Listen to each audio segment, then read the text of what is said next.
अस्सलाम वालेकुम। वालेकुम अस्सलाम। जोया देखो कितनी चॉकलेट है ये। 1 2 3 4 5 6 7 8 9 10 11 12 13 14 15 16 17 18 19 20। इसमें से दो दो चॉकलेट बांट दो सबको।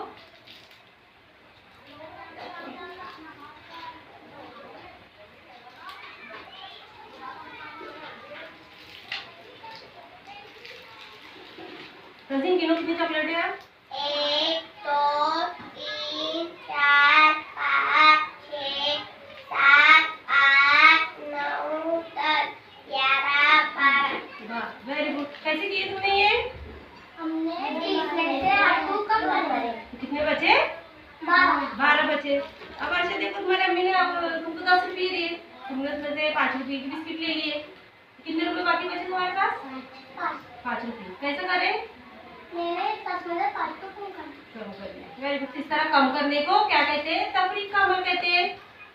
तो आज हम बातों बातों में तफरीक ये पढ़ेंगे।